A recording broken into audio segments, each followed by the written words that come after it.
Hello friends, कैसे आप सभी लोग। उम्मीद है सभी लोग बहुत अच्छे होंगे। तो आज हमारी यह क्लास काफ़ी दिनों के बाद होने जा रही है, क्योंकि बीच में कुछ प्रॉब्लम्स आ गई थी, इसके चक्कर में आपकी क्लासें नहीं हो पाई थी। तो हमारी ये सीरीज़ चल रही थी तांडव सीरीज़, जिसमें हमने 29 दिसंबर तक के क्वेश्चन कर लिए थे, जो आपके प्रीवियस ईयर 2021 और 22 में क्वेश्चन पूछे गए थे। आज की हम इस क्लास में करने वाले हैं अपने 30 दिसंबर में जो हमारे क्वेश्चन पूछे गए थे। एक शिफ्ट हुई थी आपकी 30 दिसंबर को, तो इस शिफ्ट में जो आपके क्वेश्चन पूछे गए थे वो सारे के सारे क्वेश्चन हम यहाँ पर करने वाले हैं। तो एक बार इस क्लास को सभी के पास में आप लोग शेयर कर दीजिए, और चैनल पर नया जरूर चैनल को सब्सक्राइब जरूर कर लीजिए, क्योंकि हम लोग लगातार प्रीवियस ईयर क्वेश्चन आपके लिए ईवीएस में जो पूछे गए हैं क्वेश्चन, उनसे आपको अंदाज़ा लग जाएगा कहाँ कहाँ से क्वेश्चन आते हैं और किस प्रकार से क्वेश्चन पूछे जाते हैं। तो 30 तारीख को जो क्वेश्चन पूछे गए थे वो क्वेश्चन हम करने जा रहे हैं। तो पहला क्वेश्चन आया था आपका, ईवीएस की एक अध्यापिका की कक्षा में अबू धाबी का एक छात्र है। ईवीएस सब्जेक्ट पढ़ाती है ऑनलाइन, उसकी कक्षा में एक बालक है। अबू धाबी का कहाँ है? अबू धाबी का। इसमें पूछा गया है कि कक्षा लेने का नियत समय 10 बजे का है। भारत में जो है वो 10 बजे का समय है, लेकिन अबू धाबी वाले विद्यार्थी का उस ऑनलाइन कक्षा में अपने घर से उपस्थित होने के लिए क्या समय होगा। तो आपको इसमें यह बताना है कि ईवीएस की एक अध्यापिका की कक्षा में अबू धाबी का एक छात्र है। अध्यापिका की ऑनलाइन कक्षा लेने का नियत समय 10 बजे है, यानी मॉर्निंग का 10 बजे AM लिखा है। तो अबू धाबी वाले विद्यार्थी का उसी ऑनलाइन कक्षा में अपने घर से उपस्थित होने के लिए क्या समय होगा, आपको अब ये बताना है। पहला ऑप्शन था 11 AM, दूसरा ऑप्शन था, तीसरा ऑप्शन था 12 PM, चौथा ऑप्शन था 5 AM। आप लोग इसका आंसर एक बार कर दीजिए, और चैनल पर नया है तो चैनल को सब्सक्राइब कर लें और शेयर जरूर कर दीजिए वीडियो सभी के पास में, क्योंकि काफ़ी दिनों के बाद में क्लास हुई है, शायद नोटिफिकेशन ना पहुँचे सभी के पास। तो हमें पता है कि अबू धाबी हमारे देश के किस साइड में पड़ता है? पश्चिम साइड में पड़ता है। ये हमारा मान लीजिए देश है, तो इसके पश्चिम साइड में क्या है? अबू धाबी है। और इधर साइड में जाने पर क्या होता है? समय घटता है। क्या होगा? घटेगा समय। तो कितना समय घटता है, अब आपको ये पता होना चाहिए था। 1.5 घंटे कम से कम भारत की अपेक्षा जो है अबू धाबी में 1.5 घंटे पीछे समय चलता है। तो अगर भारत में इस समय 10 बज रहे हैं, तो अबू धाबी में उस समय 8:30 बज रहा होगा कम से कम। तो इसमें पूछा गया था 8:30, इसमें ऑप्शन में दिया नहीं है, इसमें दिया है 7:30, 11 और 5। तो आगे तो जा नहीं सकता, तो 11 और 12 PM का था, तो ये भी कट गया, आगे जाएगा नहीं, बचा पीछे का। तो इतना पीछे भी नहीं जाएगा कि 5, यानी 5 घंटे का अंतर होता नहीं। तो कितने घंटे का अंतर होता? 1.5 घंटे का। 8:30 ऑप्शन में नहीं था, तो उसके नज़दीक का ऑप्शन क्या था? 7:30 AM। तो इसका जो सही आंसर था वो हो गया था 7:30 AM। क्या हो गया था? 7:30 AM। AM का मतलब होता है मॉर्निंग का समय। एक क्वेश्चन आया था अगला, भारत में भोजन बनाने के लिए निम्नलिखित में से किस प्रकार के तेल का उपयोग सबसे कम होता है? पहला ऑप्शन था पाम का तेल, दूसरा ऑप्शन था सरसों का तेल, तीसरा ऑप्शन है नारियल का तेल, चौथा ऑप्शन था मूंगफली का तेल। इससे आपको अंदाज़ा लग जाएगा कि आपकी तैयारी, अगर आप लोगों ने प्रीवियस ईयर मतलब कि पिछले साल भी पेपर दिया है, उसके बाद मान लीजिए आपका 1-2 नंबर से रुक गया था, तो आपने सिर्फ एक शिफ्ट का पेपर दिया होगा, लेकिन जो बाकी की शिफ्टें थी वहाँ पर आपको नहीं पता होगा कि कौन से क्वेश्चन पूछे गए थे। तो आप यहाँ से नियमित रूप से क्लासें लीजिए, आपको सारे के सारे पेपरों का एनालिसिस करके दिखा रहे हैं, साथ में एनसीईआरटी की कटिंग भी लगाते हैं कि कौन सा क्वेश्चन कहाँ से पूछा गया था। भारत में भोजन बनाने के लिए निम्नलिखित में से किस प्रकार के तेल का उपयोग सबसे कम होता है, आपको ये बताना था। तो सरसों का तेल, नारियल का तेल, मूंगफली का तेल, इनका सबका प्रयोग काफ़ी मात्रा में होता है, जबकि पाम ऑयल का जो तेल होता है इसका प्रयोग भारत में सबसे कम होता है भोजन बनाने के लिए। पाम ऑयल बोलते हैं ताड़ का जो वृक्ष से जो तेल निकाला जाता है। ये क्वेश्चन लिया गया था, यहाँ से लिखा है, मैं कश्मीर में रहती हूँ, सरसों के तेल में बनी मछली मुझे बहुत पसंद है। सरसों का तेल यहाँ पर देखिए आ गया। उसके बाद है, हम एक बार गोवा गए, वहाँ हमने मछली खाई, पर स्वाद बहुत ही अलग था। माँ ने कहा या तो नारियल, यानी नारियल के तेल में भी खाना बनता है, सरसों के तेल में भी बनता है, और मूंगफली के तेल में भी खाना बनाया जाता है। जबकि पाम का जो तेल होता है इसका प्रयोग बहुत ही कम किया जाता है इन तीनों की अपेक्षा। प्रयोग किया जाता है पाम ऑयल का, लेकिन इन तीनों की अपेक्षा देखा जाए तो कम किया जाता है। इसलिए ऑप्शन नंबर ए जो इसका है, यानी ऑप्शन नंबर 1 पाम का तेल, यही इसका सही आंसर था। चलते हैं अगले क्वेश्चन पर। क्वेश्चन नंबर 3 है, मुख्य अध्यापिका ने ईवीएस की एक शिक्षिका से अपने ऑफिस के अंदर रखने के लिए पौधे चुनने के लिए कहा, वह निम्नलिखित में से कौन सा समूह चुनेगी? एक अध्यापिका है जिसने ईवीएस की एक शिक्षिका से अपने ऑफिस के अंदर पौधे रखने के लिए बोला कि इनमें से, यहाँ पे जो पौधे रखे उनमें से आप कुछ ऐसे पौधों को चुन लीजिए जो हम अपने ऑफिस के अंदर रख सकें। तो आपको ये बताना है कि वो अध्यापिका जो EVS की है वो इनमें से कौन से पौधों का चयन करेगी। ऑप्शन देखिए सारे के सारे और बता दीजिए एक बार कौन सा ऑप्शन इसका सही हो जाएगा। आज की क्लास में क्वेश्चन है 15 और आप लोग करते चलिए, देखिए कि कैसा पेपर आया था, कितने क्वेश्चन आपके सही निकल रहे हैं। इस क्वेश्चन का देखा जाए तो ऑप्शन नंबर 1 जो है वो सही हो जाएगा। क्या हो जाएगा? ऑप्शन नंबर 1 सही हो जाएगा। क्यों सही होगा? क्योंकि वो पुदीना का चयन नहीं करेगी अंदर रखने के लिए। ये दोनों काट दीजिए आप, पहले ही दोनों ऑप्शन कट गए। उसके बाद में जो क्रोटन, ये जो है ये बाहर ज़्यादातर लगाया जाता है। क्यों लगाया जाता है बाहर? क्योंकि इसको धूप की आवश्यकता ज़्यादा पड़ती है, इसीलिए इसको बाहर लगाते हैं। अब बच गया ऑप्शन नंबर 1 खाली आपका, एलोवेरा, पिटूनिया और मनी प्लांट। यही इसका ऑप्शन सही माना गया था NCERT के द्वारा, ऑप्शन नंबर 1। अगर आपकी शिफ्ट थी ये, आप लोगों ने ऑप्शन नंबर 1 इसका किया होगा तो आपका भी आंसर सही हुआ होगा। देखते हैं अगला क्वेश्चन। अगला क्वेश्चन था, गाँवों में यह देखना साधारण है कि महिलाएं अनाज में से भूसी कैसे निकालती हैं। इस विधि को कहा जाता है। सभी ने ये देखा ही होगा कि आपके घर में जब गेहूं की फसल कट के आती है तो उसके बाद में अगर उस गेहूं में थोड़ा बहुत भूसा होता है तो उसको किस प्रकार से अलग किया जाता है, आपको ये बताना है। पहला ऑप्शन था छानकर, दूसरा ऑप्शन है हाथ से चुनना, तीसरा ऑप्शन है निष्पादन या फिर फटकना, चौथा ऑप्शन है थ्रेशिंग या फिर गाहना। तो बताइए इन चारों में से कौन सा ऑप्शन हो जाएगा सही। इस क्वेश्चन का जो सही आंसर हो गया था वो हो गया था निष्पादन। इसका हो जाएगा निष्पादन यानी कि फटकना। अगर मान लीजिए आपके घर में गेहूं आया है, सबसे पहले आप फसल को काटा जाता है। गेहूं की फसल को काटने के बाद में फिर उसकी थ्रेशरिंग की जाती है, यानी इसको थ्रेशर के द्वारा गेहूं अलग किया जाता है। लेकिन उसके बाद भी अगर उसके अंदर कुछ भूसी आती है या फिर कुछ कूड़ा आता है तो उसको फटकार करके जो सूप होता है उसके द्वारा अलग किया जाता है। देखिए यह आया था यहाँ से, आपका लिखा है किसी मिश्रण के अवयवों को इस प्रकार पृथक करने की विधि क्या कहलाती है? निष्पावन कहलाती है। क्या कहलाती है? निष्पावन। निष्पावन का उपयोग पवनों अथवा वायु के झोंकों द्वारा मिश्रण से भारी तथा हल्के अवयवों को पृथक करने में किया जाता है। साधारणतया किसान इस विधि का उपयोग हल्के भूसे को भारी अन्य कणों से पृथक करने के लिए करते हैं। यहाँ पर देखिए ये एक लेडीज है जो अपने सूप, ये देखिए सूप लिखा है यहाँ पर, सूप में से कुछ अनाज को नीचे डाल रही है। जो अनाज है वो यहीं पर ढेर के ऊपर इकट्ठा हो रहा है, जबकि जो भूसा है ये देखिए लिखा है भूसा, ये अलग जा कर के गिर रहा है। यहाँ पे अनाज इससे काफ़ी दूर जा रहा है भूसा, इधर से हवा चल रही है और ये भूसा अलग उड़ता जा रहा है, अनाज साफ होता जा रहा है। तो इसको क्या कहते हैं? इसको बोलते हैं निष्पावन या फिर निष्पादन। चलते हैं अगले क्वेश्चन पर। क्वेश्चन है जीवों में संबंध के बारे में आपको बताना लिखा है। जबकि एक जीव को साहचर्य से लाभ होता है और दूसरे को हानि होती है, ... कहा जाता है। बताइए इन चारों में से क्या हो जाएगा? सहजीविता कहते हैं, स्वभावकारिता कहते हैं, प्रतियोगिता कहते हैं या फिर परजीविता कहते हैं। एक जीव को लाभ हो रहा है और एक को हानि हो रहा है तो इसको क्या बोलेंगे? सहजीविता किसे कहते हैं और परजीविता किसे कहते हैं? आपको अगर ये समझ में आ चुका है और आपका कंसेप्ट क्लियर है तो आप इसका आंसर दे सकते हैं।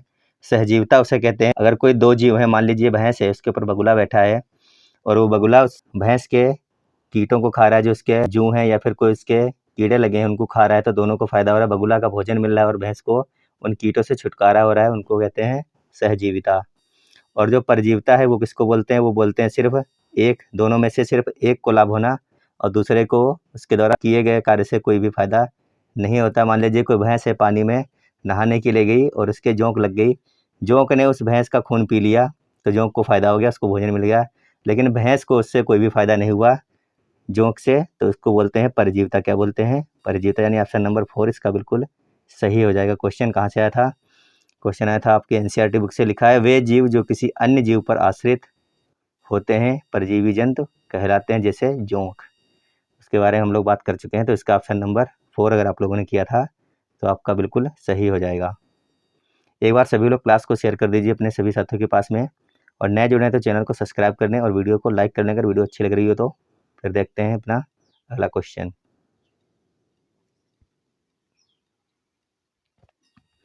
क्वेश्चन है विशेष क्षेत्रीय प्रजातियां हैं। आपको बताना है कि विशेष क्षेत्रीय प्रजातियां इनमें से कौन सी हैं। पहला ऑप्शन था दुर्लभ प्रजातियां, दूसरा लुप्त प्राय प्रजातियां, तीसरा ऑप्शन है आयतित प्रजातियां और चौथा ऑप्शन है एक क्षेत्र में पाई जाने वाली प्रजातियां।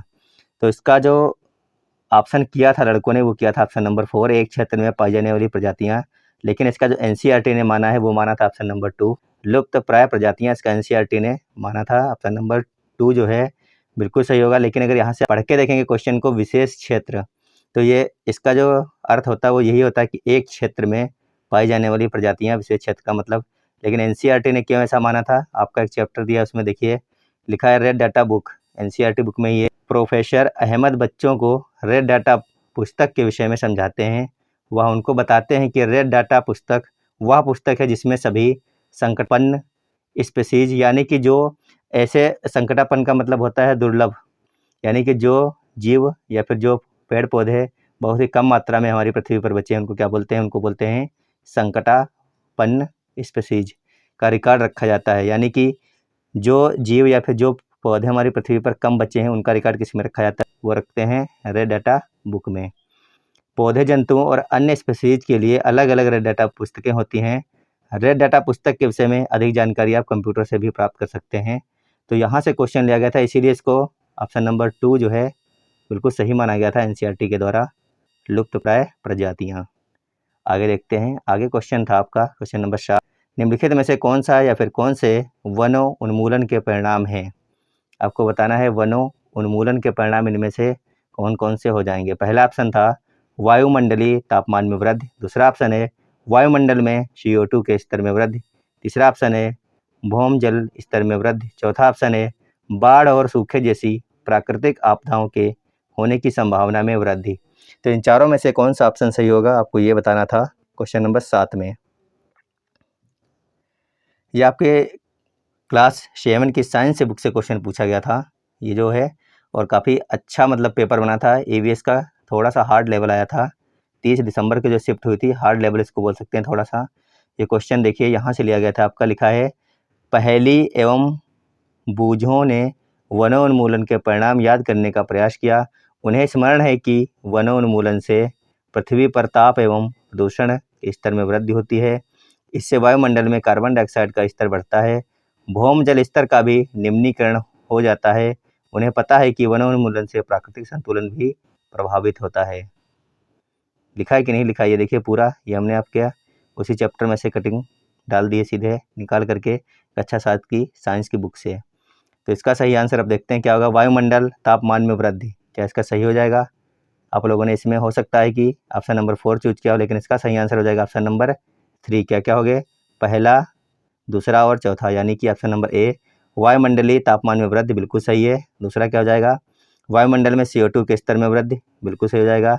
और जो चौथा ऑप्शन है बाढ़ और सूखे जैसी प्राकृतिक आपदाओं के होने की संभावना में वृद्धि, ये भी बिल्कुल सही हो जाएगा। यानी A, B और D अगर आप लोगों ने किया था तो आपका बिल्कुल सही आंसर हो जाएगा इसका A, B और D। चलते हैं अगले क्वेश्चन पर।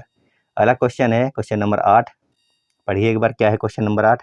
क्लास को शेयर कर दीजिए और लाइक कर लीजिए वीडियो अच्छा लग रहा हो तो। क्वेश्चन नंबर 8 है ठंडे और गर्म रेगिस्तान को समझने के लिए निम्नलिखित में से कौन से कथन सही हैं। आपको ये बताना है कि ठंडे और गर्म रेगिस्तान को अगर हमें समझना है तो निम्नलिखित में से कौन से कथन ऐसे हैं जो हमारे काम आ सकते हैं या फिर सही हैं। पहला ऑप्शन दिया है गर्म रेगिस्तान में अधिक तापमान होता है जबकि ठंडे रेगिस्तान में कम तापमान होता है। दूसरा ऑप्शन है गर्म रेगिस्तान पर सूर्य की रेत की अधिकता होती है, ठंडे रेगिस्तान में भूमि बर्फ और हिम से आच्छादित होती है। जबकि तीसरा ऑप्शन है गर्म रेगिस्तान लाल या नारंगी होते हैं जबकि ठंडे रेगिस्तान स्लेटी होते हैं। चौथा ऑप्शन है गर्म और ठंडे रेगिस्तान में ऋतु के उतार चढ़ाव के महत्वपूर्ण प्रभाव की अनुभूति की जा सकती है। तो बताइए इन चारों में से कौन से ऑप्शन ऐसे हैं जो सही हो जाएंगे ठंडे और गर्म रेगिस्तान को समझने के लिए। सभी लोग एक बार इसको आराम से पढ़िए और आंसर कर दीजिए अपना अपना। क्वेश्चन नंबर 8 का कौन सा ऑप्शन बिल्कुल सही हो जाएगा। काफ़ी अच्छे अच्छे क्वेश्चन आए थे, देखने को मिले थे आपके 30 दिसंबर का जो एग्ज़ाम हुआ था पिछली साल, थोड़े से हार्ड क्वेश्चन आए थे। इसका जो सही आंसर हो जाएगा, जिन लोगों ने ऑप्शन नंबर 4 सेलेक्ट किया है ABCD, ये चारों के चारों ऑप्शन इसके बिल्कुल सही हैं। ABCD इन चारों ऑप्शनों को आप सही मानेंगे। ये चारों के चारों ऑप्शन क्या थे, सही थे। क्वेश्चन कहाँ से लिया गया था, क्वेश्चन आपका लिया गया था ये जो आपका लद्दाख में ठंडा रेगिस्तान पाया जाता है, आप लोगों ने इसको पढ़ा भी होगा। हम पीछे कई बार उसकी बात कर चुके हैं। तो वहाँ से सिर्फ ठंडे रेगिस्तान की इसमें खासियत बताई गई थी, जबकि जो गर्म रेगिस्तान है उसको आपको अपने हिसाब से एडजस्ट करना था। तो इसके जो चारों ऑप्शन थे ये सही थे। क्वेश्चन नंबर 8 का जो है चारों ऑप्शन सही माने गए थे। अगर आप लोगों ने ऑप्शन नंबर डी यानी ABCD ये सब किया है तो आपका बिल्कुल सही हो गया होगा क्वेश्चन नंबर 8। अगला क्वेश्चन है, क्वेश्चन नंबर 9 है, वन्य जीवन के संरक्षण के लिए राष्ट्रीय उपवन महत्वपूर्ण है। भारत में कौन सा राष्ट्रीय उपवन सबसे पुराना है? आपको बताना है इन चारों में से कौन सा ऐसा राष्ट्रीय उपवन है जो सबसे पुराना है। पार्क से संबंधित 1-2 क्वेश्चन हर एक शिफ्ट में पूछे जा रहे थे पिछले साल का अगर बात की जाए तो आप लोगों को इस साल भी मतलब कि पार्क पढ़ के जाना है, और सबसे नया कौन सा है, सबसे पुराना कौन सा है, सबसे बड़ा और सबसे छोटा, ये सब चीज़ें आप लोग याद रखेंगे अपने सिलेबस के दौरान पढ़ते हुए। तो बताइए इस क्वेश्चन का सही आंसर क्या होगा। काजीरंगा की अगर हम बात करें, काजीरंगा नेशनल पार्क कहाँ पर है? आसाम में है। कहाँ पर? असम में। जिम कॉर्बेट राष्ट्रीय उपवन जो है ये है उत्तराखंड में। कहाँ है? उत्तराखंड में है, और सबसे पुराना है। इसकी स्थापना की गई थी 1936 में। कब की गई थी? 1936 में की गई थी, जब इसका नाम क्या था? हैली नेशनल पार्क था। हैली के बाद में इसका नाम हुआ जिम कॉर्बेट नेशनल पार्क। और अगर वर्तमान में इसका नाम पूछेगा तो वर्तमान में यानी आज के समय में इसका नाम हो चुका है रामगंगा नेशनल पार्क। क्या हो गया है? Ramganga national park. कान्हा की बात की जाए तो कान्हा, माधव ये सब कहाँ पर हैं? मध्य प्रदेश में है। और ये बांधवगढ़ भी कहाँ पर है? ये भी मध्य प्रदेश में है। चलते हैं अगले क्वेश्चन पर। इसका जो है सही हो गया ऑप्शन नंबर 2 जिम कॉर्बेट राष्ट्रीय उद्यान। देखिए ये दिया भी आपके NCERT की बुक में, ये देखिए दिया उत्तराखंड का जिम कॉर्बेट नेशनल पार्क। क्या दिया है? उत्तराखंड का जिम कॉर्बेट नेशनल पार्क। अब की बार पूछा गया था, ये नहीं पूछा गया कि जिम कॉर्बेट नेशनल पार्क कहाँ पर है, क्योंकि पिछले शिफ्टों में क्वेश्चन बन चुका है। दो या तीन शिफ्टों में क्वेश्चन पूछा गया था कि जिम कॉर्बेट नेशनल पार्क कहाँ पर है। तो अब की बार पूछा गया कि सबसे पुराना कौन सा है, और अब की बार हो सकता है पूछ लिया जाए कि सबसे नया कौन सा है, या फिर पूछ लिया जाए कि सबसे छोटा कौन सा, सबसे बड़ा कौन सा है। तो सबसे छोटे की अगर बात करें तो south button national park Andaman Nicobar में है, और सबसे बड़ा अगर पूछेगा तो हेमिश नेशनल पार्क जो कि लद्दाख में है। सबसे बड़ा है हेमिश और सबसे छोटा है south button national park Andaman. चलते हैं अगले क्वेश्चन पर। क्वेश्चन है, नीचे दिए गए पदों से बीज के अंकुरण के सही क्रम को पहचानिए। बीज के अंकुरण के सही क्रम को आपको पहचानना है। मान लीजिए कि आपने कोई बीज एक अपने घर में लगा दिया चने का, तो उसकी कौन कौन सी क्रियाएं होंगी सेट करना है। ये देखिए ABCD E तक दिए गए हैं ऑप्शन, 5 ऑप्शन हैं। इनको आपको क्रमबद्ध लगाना है कि सबसे पहले क्या होगा, फिर उसके बाद में क्या होगा, उसके बाद क्या होगा, इस प्रकार से सेट करना है।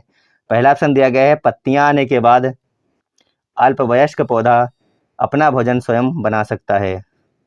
दूसरा ऑप्शन है, बीज एक छेद से पानी को सोखता है, यह बीजावरण को नरम कर देता है और यह फूट जाता है। तीसरा ऑप्शन है, बीज से अंकुरण होता है और वह ऊपर की तरफ बढ़ता है, उससे वह जीवित रहता है। चौथा ऑप्शन है, इस बीज में बेबी पौधा बीज में उपस्थित भोजन।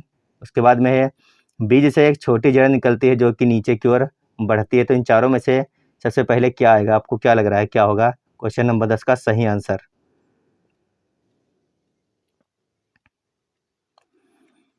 ये क्वेश्चन भी आपका AVS की बुक से मतलब आया था, और अच्छा क्वेश्चन है, लेवल का क्वेश्चन है, हार्ड बोलेंगे थोड़ा इसको, आसान नहीं है क्वेश्चन। तो इसका ऑप्शन नंबर देखा जाए तो क्या सही होगा। सबसे पहले आप बीज को ज़मीन के अंदर रखेंगे तो वो क्या करेगा, एक छेद से पानी को सोखता है, या बीजावरण को नरम कर देता है और या फूट जाता है। भाई जब आप बीज को ज़मीन में लगाओगे तो उसका जो आवरण होता है वो काफ़ी टाइट होता है। किसी भी आप देख लीजिए बीज को, फिर वो क्या करता है, पानी सोखेगा बीज, उसके बाद में अपने आवरण को नरम करेगा, उसके बाद से उससे क्या निकलेगा, अंकुर निकलेगा। यानी ऑप्शन नंबर बी जो है वो पहले नंबर पे आएगा। अब किसमें बी है देख लीजिए, इसमें नहीं है, इसमें ए है पहला, इसमें भी ए है और इसमें ई है। यानी कि इसका ऑप्शन नंबर 3 अगर आप लोगों ने सेलेक्ट किया तो बिल्कुल सही हो जाएगा। पहले पर आएगा बी, दूसरे पर आएगा ई। ई कौन सा है, बीज आवरण से या फूट जाता है, उसके बाद में क्या करेगा, बीज से एक छोटी जड़ निकलती है जो कि नीचे की ओर बढ़ती है। उसके बाद में दूसरे नंबर पर ये देखिए यहाँ पर दिया गया है, सबसे पहले यहाँ पर देखिए आपके सामने एक बीज है, इस बीज को लगाया गया, उसके बाद में उससे उसकी आवरण जो है आराम से फूल गया, उसके बाद में उससे जड़ निकली जो नीचे की तरफ यानी मिट्टी के अंदर चली गई। ये देखिए ये, उसके बाद में क्या होगा, उसके बाद में ऑप्शन नंबर डी है। डी क्या है, इस स्थिति में बेबी पौधा बीज में उपस्थित होता है। जब उसकी जड़ निकलती है तो उसका जो पौधा होता है छोटा सा, जिसको हम क्या बोलते हैं, बेबी पौधा बोलते हैं, वो बीज के अंदर बन चुका होता है। उसके बाद में ऑप्शन नंबर सी, बीज से अंकुरण होता है और वह ऊपर की तरफ बढ़ता है, जिससे वह जीवित रहता है। उसके बाद में बीज से वह निकलता है और ऊपर की तरफ बढ़ने लगता है पौधा। फिर क्या होता है, सबसे लास्ट में होता है पत्तियां आने के बाद अल्पवयस्क पौधा अपना भोजन स्वयं बना सकता है। तो इस प्रकार से हमें लगाना था। पहले था बी, फिर होगा ई, फिर होगा डी, फिर होगा सी, उसके बाद में अंत में आएगा ए। तो चलिए चलते हैं अगले क्वेश्चन पर। इस क्वेश्चन का अगर आप लोगों ने ऑप्शन नंबर 3 किया था तो आपका भी सही हुआ होगा। क्वेश्चन काफ़ी अच्छा था, मतलब लेवल का क्वेश्चन था, हार्ड था थोड़ा। देखते हैं अगला क्वेश्चन। क्वेश्चन है बाजरे के बीज की खेत से प्लेट तक की सही यात्रा को चुनिए। खेत से प्लेट का मतलब क्या होता है कि बाजरा जब से खेत में काटा गया, जब से लगा करके आपकी प्लेट में रोटी बन कर ना जाए, तब से उसकी यात्रा को आपको चुनना है कि किस प्रकार से आपकी प्लेट तक आया रोटी बन करके वो। पहला ऑप्शन था फसल काटना, दूसरा है थ्रेसिंग, तीसरा है गूंथना, चौथा है फटकना और पांचवा है पीसना, फिर है सेकना, फिर है बेलना। उसके बाद है ऑप्शन नंबर 2 फसल काटना, फटकना, पीसना, थ्रेशिंग, गूंथना, उसके बाद में बेलना और सेकना। तीसरा ऑप्शन है फसल काटना, थ्रेशिंग करना, फटकना, पीसना, गूंथना, बेलना और सेकना। चौथा ऑप्शन है फसल काटेंगे, उसकी थ्रेशिंग करेंगे, उसको पीसेंगे, उसको सेकेंगे, उसको गूँथेंगे, उसको बेल कर फटकार देंगे। तो ऐसा आपको बताना है इन चारों में से कौन सा ऑप्शन बिल्कुल सही हो जाएगा। क्वेश्चन नंबर 11 का बता दीजिए सभी लोग एक बार। फसल काटना सब में देखिए, फसल काटना सबसे पहले तो फसल ही कटेगी, यानी कि यहाँ से हमें कोई हिंट नहीं मिल रही है फसल काटना से, ठीक है। उसके बाद में क्या है, उसके बाद में फसल कटने के बाद में क्या की जाएगी, इसके बाद में तो हमें पता है कि उसकी थ्रेसिंग की जाती है, यानी कि दूसरा भी थ्रेसिंग सब में क्या, इसमें नहीं, इसमें है फटकना, यानी ऑप्शन नंबर 2 कट गया, फटकना आ गया इसमें। फिर उसके बाद में थ्रेसिंग के बाद में क्या होता है, उसको क्या गूँथ लेते हैं सीधे, यानी उसको पिसाना विसाना कुछ नहीं है, सीधे आप बाजरे को लेकर आए और उसको गूँथने लग गए, यानी ऑप्शन नंबर 1 भी कट गया इसका। बचा हमारे पास 3 और 4। थ्रेसिंग करने के बाद में सीधे उसको पीसा नहीं जाएगा, ना गूँथा जाएगा, क्या करा जाएगा, उसको साफ़ किया जाएगा। अगर उसके अंदर कुछ भूसा आ गया या फिर कोई कूड़ा आ गया तो उसको क्या करना है, फटकना है। उसके बाद में उसको पीसेंगे, फिर उसको हम गूँथेंगे, उसके बाद में बेलेंगे, उसके बाद में इसकी रोटियाँ पकाएंगे सेक करके। यानी ऑप्शन नंबर 3 इसका बिल्कुल सही आंसर हो गया। अगर आप लोगों ने ऑप्शन नंबर 3 सेलेक्ट किया था तो बिल्कुल सही हो गया होगा। ये भी आपकी ईवीएस की किताब से आया था क्वेश्चन। ये जो क्वेश्चन था इस चैप्टर से आपका लिया गया था। इसमें पूरी जब आप इस चैप्टर को पढ़ोगे तो समझ में आ जाएगा। फिलहाल आपको ये क्वेश्चन अपने दिमाग से ही करना था। पहले नंबर पे क्या आएगा, दूसरे पे क्या आएगा, तीसरे पे क्या रहेगा। तो इसका जो ऑप्शन नंबर 3 था बिल्कुल सही था। सबसे पहले फसल को काटा जाता है, फिर उस कटे हुए फसल से अनाज को निकाला जाता है, यानी कि उसको कहते हैं थ्रेशिंग। उसके बाद में अगर उसके अंदर कुछ कूड़ा आता है, भूसा आता है तो उसको अलग करना, उसको बोलते हैं फटकना। उसके बाद में उस अनाज को पीसा जाएगा, बाजरे को। पीसने के बाद में जब आटा बनेगा फिर उसको गूँथा जाएगा। उसके बाद में गूँथने के बाद उसकी रोटियाँ बेली जाएंगी, उसको कहते हैं बेलना। उसके बाद में आपको सेकना है, यानी तवे के ऊपर उसको डाल के सेकना है। तो ये इसकी सीरीज थी। आगे देखते हैं। अगला क्वेश्चन आया था, लाल आंकड़ों की पुस्तक दर्ज करती है। वो हो गया रेड डाटा बुक। अभी हम लोग अच्छी तरीके से बात कर चुके हैं। जो पीछे क्वेश्चन आया था, 2 क्वेश्चन आपके एग्जाम में, यानी कि 30 दिसंबर की जो शिफ्ट थी, 2 क्वेश्चन आ गए थे रेड डाटा बुक से। लाल आंकड़ों की पुस्तक क्या दर्ज करती है, आपको ये बताना है। पहला ऑप्शन है लाल फूलों वाले पौधे, दूसरा ऑप्शन है धरती पर उपलब्ध सभी पौधे और जानवर, तीसरा ऑप्शन है धरती पर उपलब्ध सभी जानवर, चौथा ऑप्शन है लुप्त प्राय पौधे और जानवर। हम लोग बहुत अच्छी तरीके से बात कर चुके थे इस पुस्तक के बारे में। क्या है, रेड डाटा जो पुस्तक होती है इसमें सभी संकटापन्न स्पीशीज, यानी कि सिर्फ उनको दर्ज किया जाता है जो लुप्त प्राय होने के कगार पर हैं, ना कि धरती पर उपलब्ध सभी जानवर। ये भी गलत हो गया, ये भी गलत हो गया, ये भी गलत हो गया। इसका सिर्फ ऑप्शन नंबर 4 है, जो जानवर या जो पौधे धरती पर बहुत कम मात्रा में बचे हैं या फिर विलुप्त होने का मतलब क्या होता है, खत्म होने की दशा में आ चुके हैं, तो उन्हीं को इस रेड डाटा बुक में दर्ज किया जाता है। तो ऑप्शन नंबर 4 अगर आप लोगों ने इसका किया था तो बिल्कुल सही हो जाएगा, ऑप्शन नंबर 4। अगला क्वेश्चन है आपका, नेहरू इंस्टीट्यूट ऑफ माउंटेनियरिंग कहाँ पर स्थित है। उत्तरकाशी में, दार्जिलिंग में, धर्मशाला में या फिर ऊटी में। सभी लोग आंसर कर दीजिए क्वेश्चन नंबर 13 का एक बार। नेहरू इंस्टीट्यूट ऑफ माउंटेनियरिंग कहाँ पर स्थित है। तो ये आपका आया था एनसीईआरटी की, आपकी एक बुक है, एनसीईआरटी की बुक से ही आया था ये भी। देखिए दिया है Nehru institute of mountaineering Uttarkashi कहाँ पर है, उत्तरकाशी में, यानी इसका ऑप्शन नंबर 1 अगर आप लोगों ने किया तो बिल्कुल सही हो जाएगा। कहाँ पर है ये, उत्तरकाशी में है, तो इसका ऑप्शन नंबर 1 सही था। क्वेश्चन नंबर 14 है आपका, देखिए क्या है, पहचानिए कि निम्नलिखित राज्यों में से किसकी एक दिशा में समुद्र है। आपको बताना है ऐसे कौन से राज्य हैं जिसकी एक दिशा में समुद्र है। यानी आपको क्या बताना है, आपको ये बताना है कि इनमें से ऐसे कौन कौन से राज्य हैं जिसकी सीमा समुद्र से लगती है। पहला ऑप्शन है गुजरात, महाराष्ट्र, गोवा, कर्नाटक, केरल, तमिलनाडु, आंध्र प्रदेश, पश्चिम बंगाल, अंडमान निकोबार द्वीप समूह। तो पहला ऑप्शन कट जाएगा क्योंकि अंडमान निकोबार द्वीप समूह नहीं होगा, इसमें हटा दीजिए। ये एक केंद्र शासित प्रदेश है, ना कि राज्य है, ठीक है, इसीलिए कट गया। दूसरा ऑप्शन देखते हैं। दूसरा ऑप्शन क्या है, सभी लोग पढ़िए एक बार दूसरा ऑप्शन। दूसरा ऑप्शन है गुजरात, महाराष्ट्र, गोवा, कर्नाटक, केरल, तमिलनाडु, आंध्र प्रदेश, पश्चिम बंगाल और उड़ीसा। इसमें हमें लग रहा है कि सभी राज्यों की सीमा जो है समुद्र से जरूर लगती है कहीं ना कहीं पर, तो इसको एक बार हाईलाइट कर लेते हैं, बाकी आगे देखते हैं। तीसरा ऑप्शन है गुजरात, मध्य प्रदेश, गोवा। मध्य प्रदेश की सीमा बिल्कुल भी नहीं लगती है समुद्र से। चौथा ऑप्शन है गुजरात, मध्य प्रदेश, इसकी भी नहीं लगती है, यानी ऑप्शन नंबर आपका 2 बिल्कुल सही हो गया। गुजरात, महाराष्ट्र, गोवा, कर्नाटक, केरल, तमिलनाडु, आंध्र प्रदेश, पश्चिम बंगाल और उड़ीसा।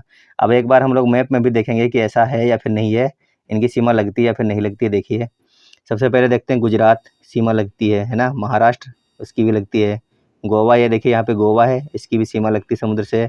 कर्नाटक ये देखिए केरला की भी सीमा लग रही है, तमिलनाडु की भी लग रही है, आंध्र प्रदेश की सीमा भी समुद्र से लगती है, उड़ीसा की भी लगती है और वेस्ट बंगाल की भी लगती है। यानी अगर हम देखें तो हमारा ऑप्शन नंबर 2 जो है बिल्कुल राइट आंसर हो जाएगा इसका। गुजरात, महाराष्ट्र, गोवा, कर्नाटक, केरल, तमिलनाडु, आंध्र प्रदेश, पश्चिम बंगाल और उड़ीसा बिल्कुल राइट आंसर है इसका। ये इनकी सबकी सीमा है जो है समुद्र से जरूर लगती हैं एक साइड में। अब देखते हैं अगला क्वेश्चन। क्वेश्चन नंबर 15 है, फसल कटने का पर्व खुशी और उल्लास का प्रमुख अवसर होता है, सही कथन को पहचानिए। आपको बताना है इनमें से सही कथन क्या है। फसल कटने पर एक पर्व मनाते हैं सभी लोग, हर एक राज्य में मनाया जाता है, जो खुशी और उल्लास का प्रमुख अवसर होता है।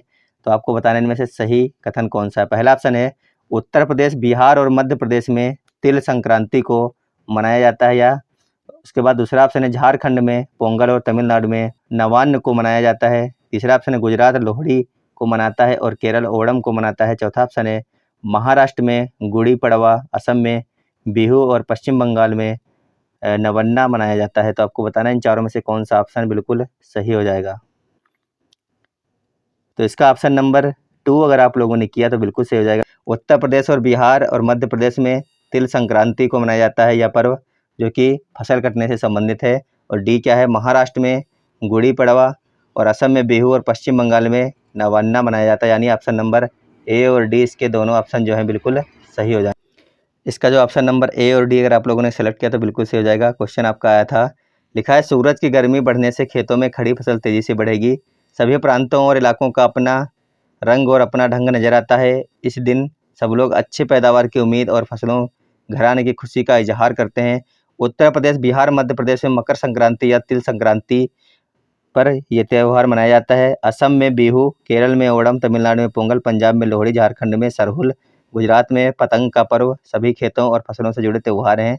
तो इसका जो है ऑप्शन नंबर 2 था बिल्कुल सही। अगर आप लोगों ने किया था तो बिल्कुल सही हो गया होगा।